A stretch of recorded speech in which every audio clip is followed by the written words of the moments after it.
Kita ingin kekayaan yang ada di negeri ini, anugerah Allah Subhanahu wa Ta'ala untuk negeri ini dapat dikelola sebesar-besarnya untuk kepentingan rakyat, dapat dimanfaatkan semaksimalnya untuk kesejahteraan rakyat. Oleh sebab itu, kita juga telah mengambil aset kita kembali yang selama puluhan tahun dikelola oleh pihak asing, yang selama puluhan tahun diambil manfaat besarnya oleh pihak asing, seperti Freeport, Blok Rokan, dan Newmont.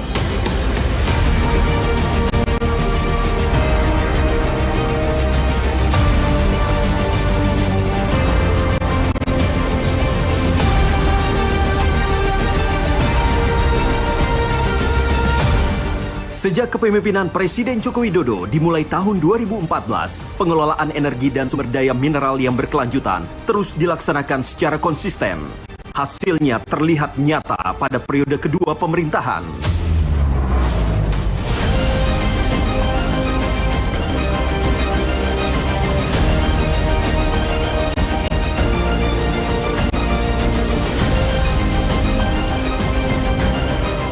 Produksi batu bara, Pak, di 2015 itu hanya 461 juta ton. Selama Bapak memimpin, dari 2015 ke 2023 sekarang, di 2023 kita sudah, produksi kita, Pak, sudah mencapai 775 juta ton batu bara.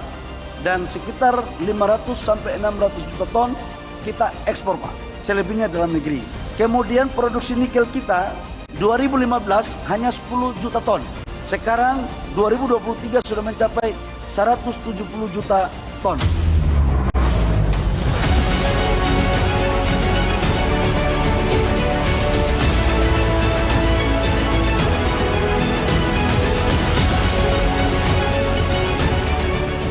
Penciptaan nilai tambah melalui hilirisasi bukan lagi sebatas rencana. Sejak 2019 telah terbangun 104 smelter baru untuk mengolah kekayaan mineral yang Indonesia miliki, di antaranya nikel dan tembaga.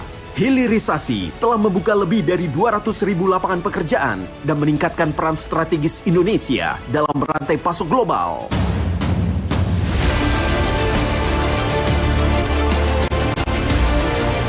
Sektor energi dan sumber daya mineral juga menunjukkan performa yang sangat signifikan bagi penerimaan negara. Jika diakumulasikan sejak 2015 hingga semester 1 tahun 2024, penerimaan negara bukan pajak PNBP sektor ESDM telah berkontribusi pada penerimaan negara sebesar lebih dari 1.800 triliun rupiah. Dalam satu dekade terakhir, pemerataan energi turut menjadi pekerjaan penting yang difokuskan. Kini, rasio elektrifikasi dan rasio desa berlistrik sudah hampir mencapai 100%.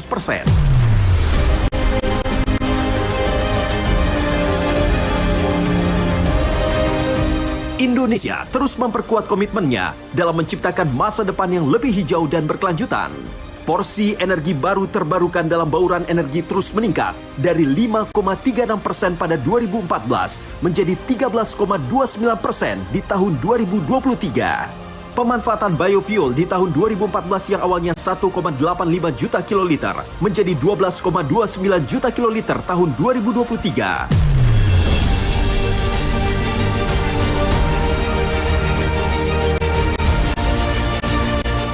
Kita harapkan langkah besar transisi hijau dapat betul-betul kita lakukan bersama-sama untuk mewujudkan kesejahteraan yang inklusif, mewujudkan akses energi yang berkeadilan, dan kehidupan dunia yang lebih baik.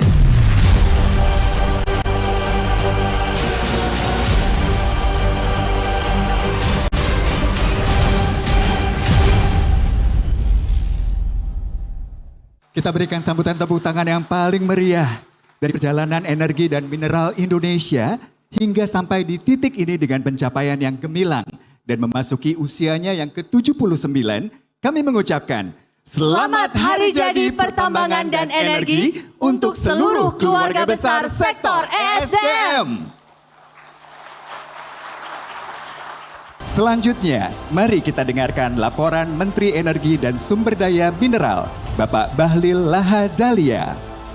Bismillahirrahmanirrahim. Assalamualaikum warahmatullahi wabarakatuh. Shalom, Om Swastiastu, Namo Buddhaya, salam kebajikan. yang sama-sama kita hormati, kita banggakan, kita cintai, Bapak Presiden Republik Indonesia, Bapak Insinyur Haji Joko Widodo. Kita berikan aplaus kepada Bapak Presiden. Bapak Presiden, atas nama seluruh keluarga besar Kementerian SDM mengucapkan banyak terima kasih Pak atas kehadiran Bapak dalam acara puncak HUT SDM yang ke-79.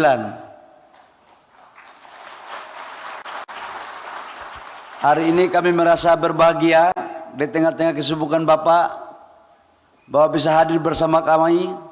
Bahkan tadi saya tanya kepada sekjen saya, ini adalah pertama kali Bapak menghadiri acara di HUT SDM. Ini adalah sebuah bentuk kecintaan Bapak Presiden kepada kami yang ada di Kementerian SDM, yang insya Allah tinggal 10 hari lagi kita akan bersama Bapak untuk memimpin negara kita. Sekali lagi kita berikan aplaus kepada Bapak Presiden. Yang saya hormati para menteri dan wakil menteri periode sebelumnya, ada Pak Yonan. Tadi kami upacara Pak. Ada Pak Yonan, ada Pak Archandra. Tadi kami upacara di Monas Pak. Pak Yonan masih di pesawat. Saya bilang kalau Pak Yonan tidak datang berarti kita jemput di rumahnya. Alhamdulillah Pak, malam ini beliau datang. Para pejabat pimpinan tinggi lingkungan Kementerian SDM, pejabat dari kementerian yang sempat hadir, para direktur BUMN maupun direktur perusahaan swasta, para penerima penghargaan Subroto 2004 serta Bapak Ibu semua yang saya hormati, lebih khusus kepada Ustadz Gus Miftah yang hari ini hadir. Mudah-mudahan tauziahnya Pak, sudah tidak ada kampanye, jadi tauziahnya lurus-lurus saja, udah selesai. Bapak Presiden, kami laporkan bahwa hari ini adalah puncak daripada HUT, di mana penganugerahan daripada Subroto ini yang ke-7 Pak. Dan saya pikir semuanya sudah melakukan apa yang kami programkan ke depan. Apa yang menjadi arahan Bapak Presiden terkait dengan transisi energi, terkait dengan proses hilirisasi akan selalu menjadi pegangan bagi kami. Secara pribadi saya Bapak Presiden mengucapkan terima kasih karena di zaman Bapak memimpin bangsa ini, saya 3 kali dilantik oleh Bapak.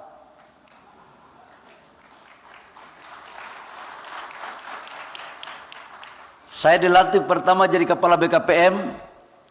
Jadi jabatan saya di pemerintah itu bertahap juga. Belum langsung menteri. Masih kepala BKPM. Habis itu dilantik kedua jadi menteri investasi. Dan habis itu pelantikan ketiga jadi menteri ESDM. Dan saya terima kasih Pak. Dalam proses bulan Agustus kemarin, selain 3 kali pelantikan, saya juga dilantik dengan warna kuning. Karena itu terima kasih.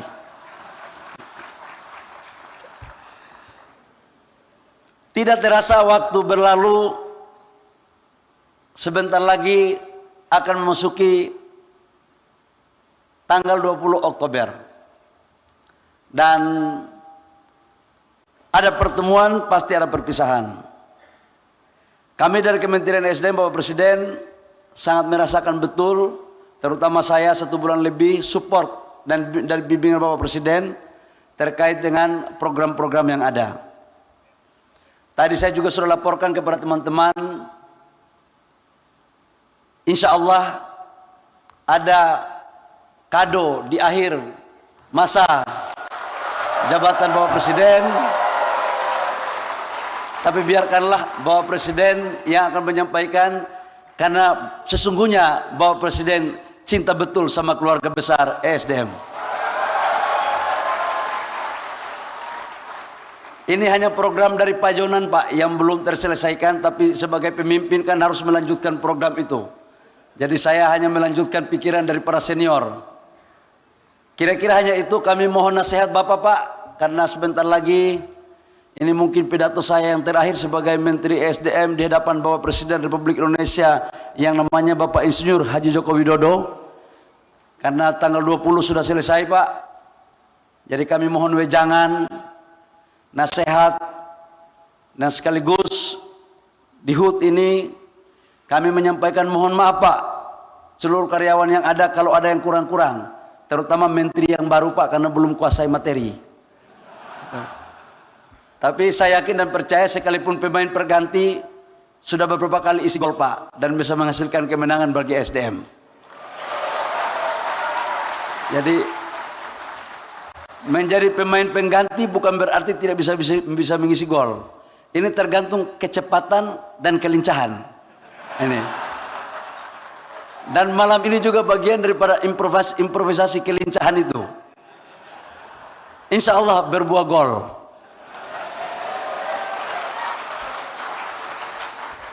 Kepada seluruh pengusaha baik BUMN maupun swasta kami ucapkan terima kasih atas supportnya. Dan kita harus tingkatkan terus apa yang ditargetkan oleh Bapak Presiden. Karena ini berbentuk laporan, bukan pidato. Selanjutnya kami ucapkan terima kasih dan mohon perkenan Bapak Presiden untuk menasihati kami Pak. Supaya 5 tahun ke depan di bawah kepemimpinan Pak Prabowo sama Mas Wapres, Mas Gibran, kami Kementerian SDM dan seluruh keluarga Kementerian SDM selalu istiqomah di jalan yang benar. Karena itu mengakhiri mohon perkenan Bapak Presiden untuk memberi kenalan kepada kami. Ternyata Pak di sini di SDM itu ternyata dirjennya Pak bukan dirjen gemuk aja Pak. Ada badan geologi yang tugasnya itu menjaga-jaga gunung api Pak. Nah mereka ini ternyata susah disentuh Pak dengan keharuman Jakarta. Kalau tidak ada acara HUT begini Pak, katanya mereka di bawah pohon, di bawah gunung api terus. Mudah-mudahan ada secerca harapan dan wangi setelah pidato Bapak Presiden untuk kalian. Saya pikir hanya itu, kurang lebihnya mohon maaf. Wabillahi taufiq wal hidayah. Wassalamualaikum warahmatullahi wabarakatuh. Shalom. Om Santi Santi Om. Namo Buddhaya. Salam kebajikan. Terima kasih kami ucapkan kepada Bapak Menteri SDM yang sudah menyampaikan laporannya pada malam hari ini. Karena malam hari ini merupakan malam yang spesial. Bukan hanya penyerahan penghargaan Subroto, akan ada apresiasi khusus yang diberikan langsung oleh Bapak Presiden Joko Widodo kepada 5 perwakilan dari 5.291 insan Kementerian SDM yang tersebar di seluruh Nusantara. Boleh kita berikan tepuk tangan yang paling meriah. 5 perwakilan punggawa ini adalah simbol dari dedikasi luar biasa dalam menjalankan jabatan fungsional yang hanya ada di Kementerian ESDM. Bekerja dengan penuh ketulusan, menghadapi risiko tinggi, mewujudkan keberlanjutan energi. Dan inilah para punggawa energi dan mineral Indonesia. Selanjutnya, berkenan kepada Presiden Republik Indonesia, Bapak Joko Widodo, untuk naik ke panggung memberikan simbolis apresiasi didampingi oleh Menteri ESDM. Apresiasi pertama diberikan kepada perwakilan Inspektur Migas, Bapak Kusnandar.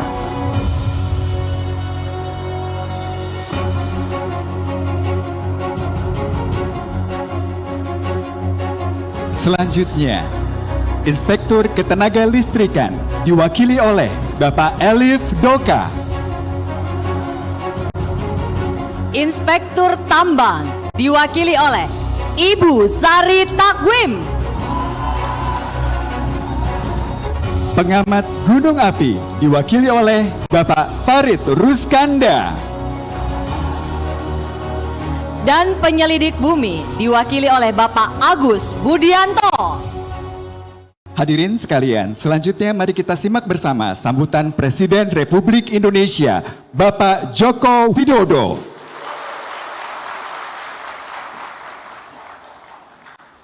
Bismillahirrahmanirrahim.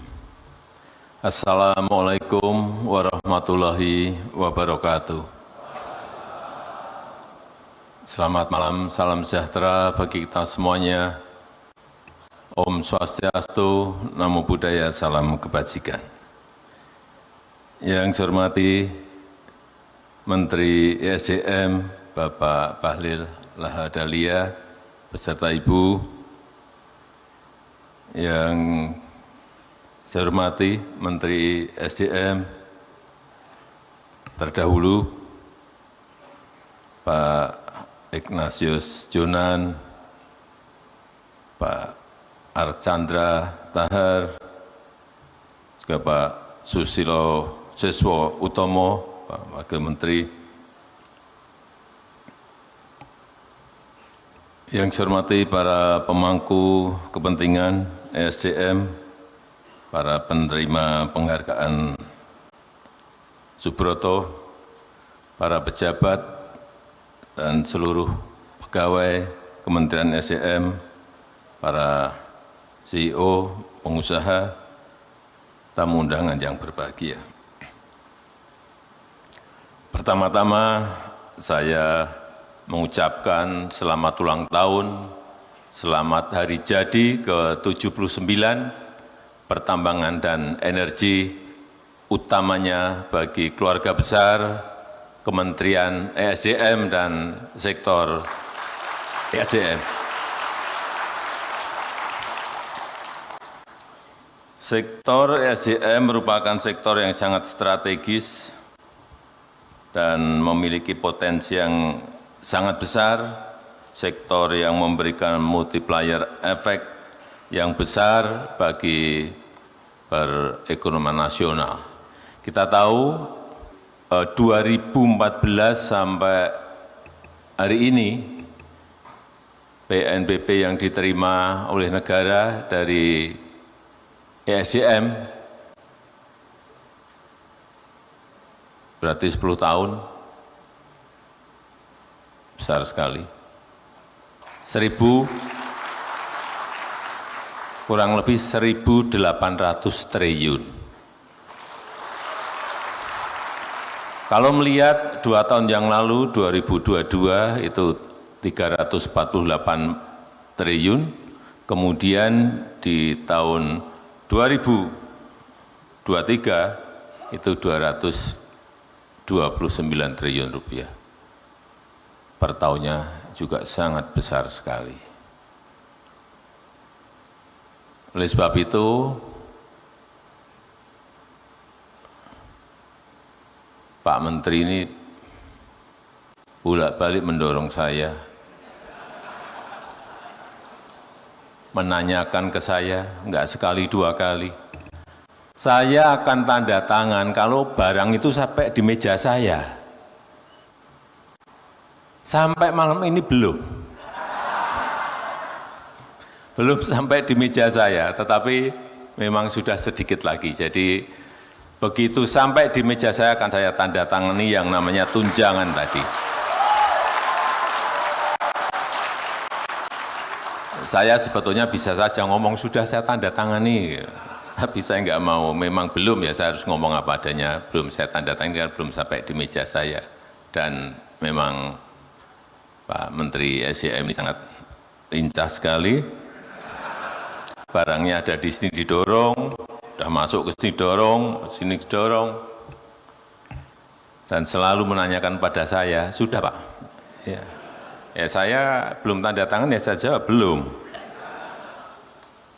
Tadi siang aja ketemu, sudah Pak? Belum. Ya memang belum. Jadi kalau saya jawab, bohong namanya. Kemudian yang pertama yang ingin saya sampaikan bahwa nilai tambah di sektor SDM ini sangat penting sekali. Karena nilainya sangat besar sekali. Nilai tambah harus ada di dalam negeri. Added value harus ada di dalam negeri. Bukan mentahan yang kita kirim, raw material yang kita kirim, kemudian yang menikmati negara-negara lain. Enggak bisa seperti itu, enggak bisa lagi seperti itu. Kesempatan kerja malah tercipta di sana. Keuntungan malah mereka yang menikmati. Enggak bisa. Kita sudah 400 tahun lebih mengirim barang-barang mentah kita, bahan-bahan mentah kita, raw material kita ke luar negeri. Yang kaya mereka, yang menjadi negara maju mereka, kita tidak bisa melompat. Inilah yang sering saya sampaikan, pentingnya hilirisasi. Industrial downstreaming, penting sekali. Jangan ada yang mundur untuk satu masalah ini dengan alasan apapun. Bayangkan seperti Freeport, setahun mengolah 3 juta konsentrat tembaga. Sudah 50 tahun lebih mereka mengolah itu. Smelternya ada di mana? Tidak di dalam negeri. Itu yang beda sekali.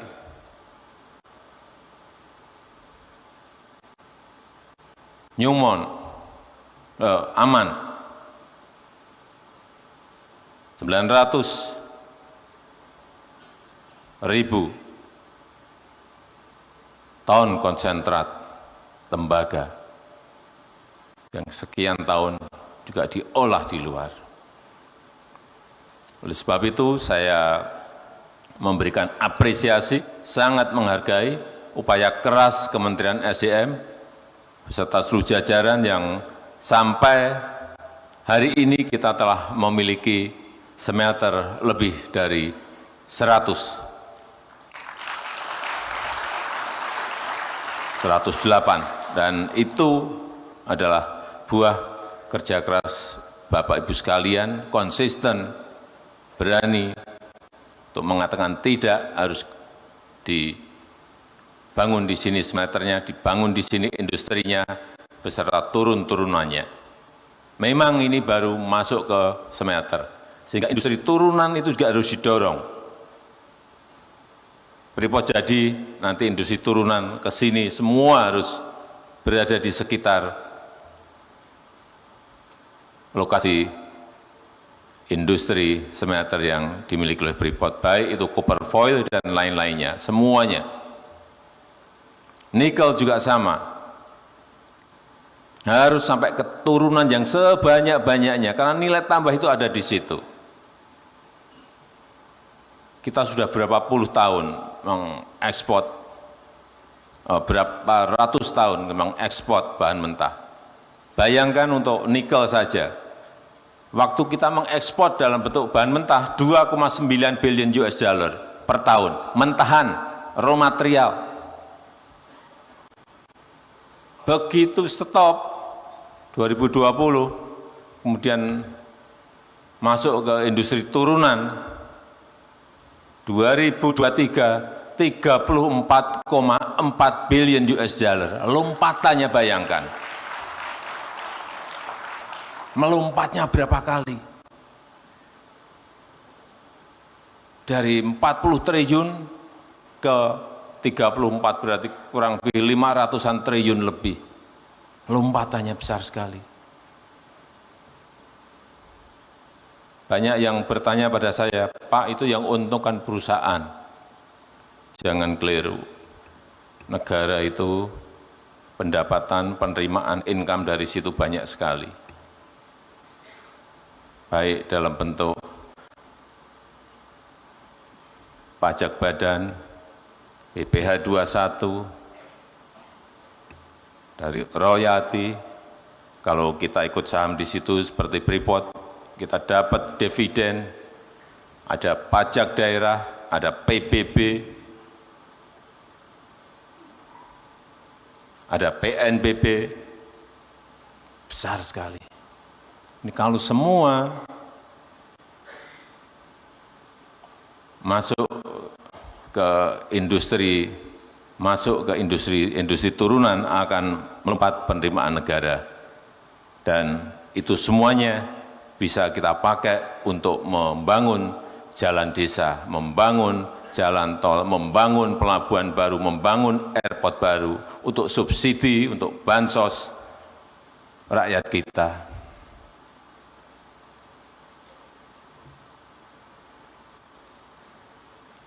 Jadi kalau sudah nikel, tembaga, boksit, timah, emas, semuanya didorong, termasuk batu bara didorong untuk bisa masuk ke DME dan lain-lainnya. Ini akan memberikan nilai tambah yang sangat besar sekali. Yang kedua, yang pertama hilirisasi, yang kedua saya titip yang berkaitan dengan lifting minyak harus naik. Dengan cara apapun harus naik. Sumur-sumur yang kita miliki produktifkan. Karena begitu produksi turun, uang yang dikeluarkan kita besar sekali. Saya baru tadi siang juga menerima Menteri Keuangan, Pak, ini lifting minyak kita nggak boleh dibiarkan turun terus seperti ini. Karena kalau kita hitung kelihatannya hanya kecil, turun 100, turun 50, tapi kalau dihitung ke uang, berarti import kita, import minyak kita, import gas kita, itu ratusan triliun yang harus kita keluarkan. Artinya devisa kita hilang.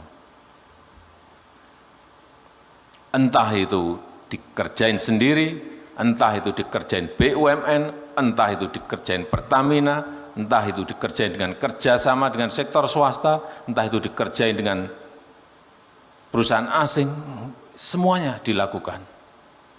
Jangan sampai lifting minyak kita biarkan turun seberapapun, seliter pun nggak boleh, harus naik. Setiap tahun harus naik. Yang ketiga yang berkaitan dengan regulasi. Ini juga hati-hati. Semua yang berkaitan hal yang memakan waktu lama, berputar-putar, dari meja 1 ke meja 2, ke meja 3, ke meja 4, ke meja 5, harus mulai disederhanakan, mulai disimpelkan Pak Menteri. Agar, sekali lagi, investasi datang ke negara kita, kesempatan kerja terbuka, kemudian eksplorasi bisa semuanya ikut, dan akhirnya tadi kembali ke lifting minyak dan gas kita menjadi naik. Tanpa penyederhanaan izin, tanpa membuat simple regulasi yang kita miliki, sangat sulit kita bersaing, berkompetisi dengan negara-negara lain. Karena sekali lagi ingin saya sampaikan, ke depan negara yang cepat akan mengalahkan negara yang lambat.